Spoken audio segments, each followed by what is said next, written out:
It was probably really naive of us as two people with basically no previous DIY skills to take on an entire room transformation like this, and we certainly didn't make it easy for ourselves. It wasn't without its challenges, but after all we managed to pull it all together, so let's talk about that. Hi everyone, welcome to my office. If you are not new here, you may remember this room from before. It's featured in loads of my videos, but it didn't really look like this. Before, think typical new build bedroom, off-white walls, functional, minimal, and to be quite honest, there was nothing wrong with that. It functioned well as an office in the sense that I had my desk and my computer in here, but it was just spacious enough to also become a bit of a dumping ground where everything that didn't have a proper place was put in here to hide away. And the functionality of that space in terms of being an office worked just fine, but I had dreams of a kind of dark academia vibe, think dark green walls, dark woods, black accents. I wanted a cosy place to read a book on a rainy day, as well as a room I would be excited to come and work in. And the whole project started with looking at a way to frame the windows with bookcases. That was something I really wanted to recreate, and I looked online and I kept going back and forth between trying to do it myself on a budget and hiring someone to do it for me. But companies were quoting literally thousands of pounds just to run 2 bookshelves up the sides and make them look built in. And despite wanting my dream office, I was not willing to part with thousands of pounds that could be put towards something else. After weeks of searching and going back and forth, it was a dark, rainy evening in December, and Tom entertained my silly idea of DIYing the entire thing ourselves, and off we went to IKEA.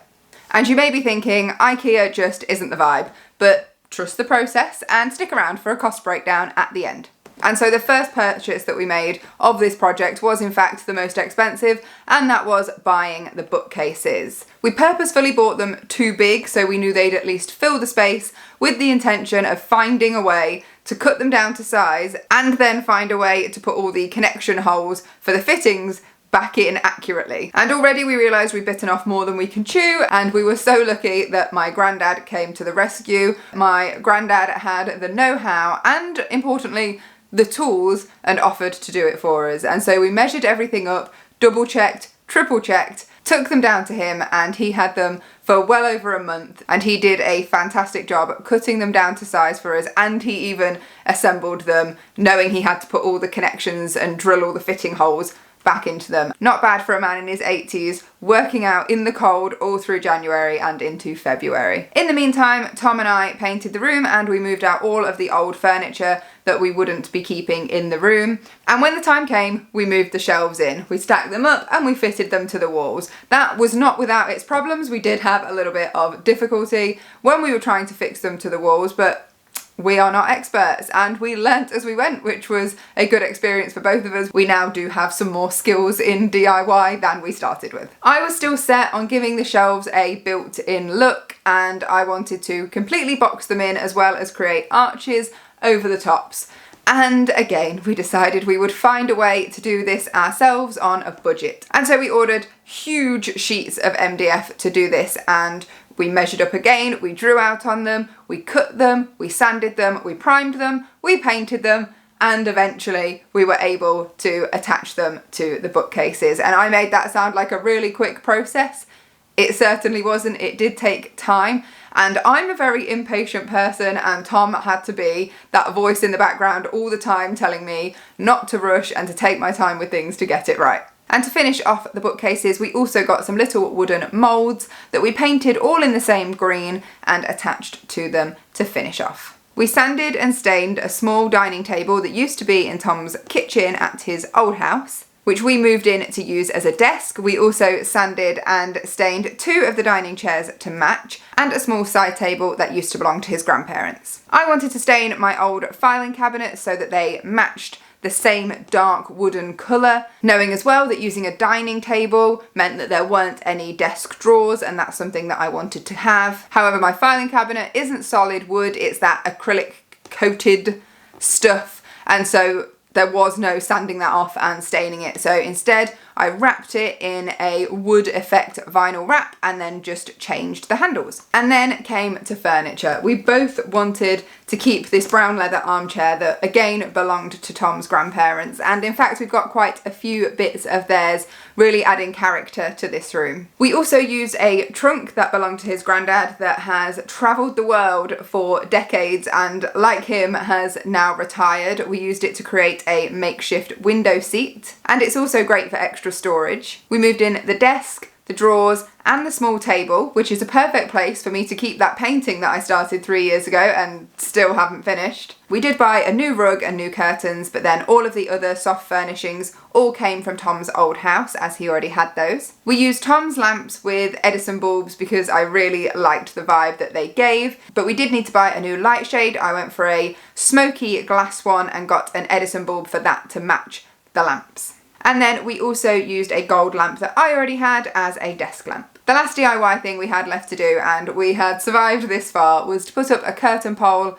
tie backs and hang the curtains, as well as put up some frames on the walls. We chose sides of the bookcases to make our own and decorated them with things that we already had, and then we added the finishing touches. Tom wanted to hang his acoustic guitar on the wall. I had a picture which is a scene from Anne of Green Gables, which is one of my favourite books, and the picture is really special because my parents brought it back from their visit to Prince Edward Island, so I really wanted to put that on the wall as well. We added a clock and hung our degree certificates on the wall. I framed my shooting certificates and kept some of Tom and my scorecards from a few of the times we've been shooting, as well as some rosettes. I rehomed one of my plants on the windowsill and then moved that painting back in. I will get back to it, I'm sure, at some point.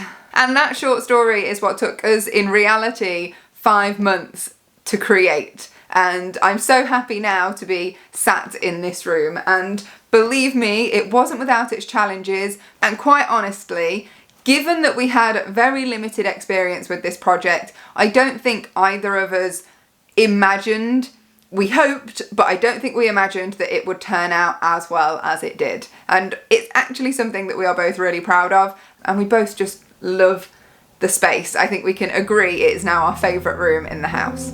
And so I will just show you a final before and after, and then I'll show you how cosy it looks at night time whilst running through a cost breakdown for the entire project.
And that's everything. I really hope you enjoyed this office makeover video. I absolutely love this space, and so I expect many more of my videos will be filmed in here. Thank you so much for watching. I really hope you enjoyed the video. If you did, remember to give it a thumbs up and subscribe if you're not already, and I will see you in another video very soon. Until next time, take care. Bye.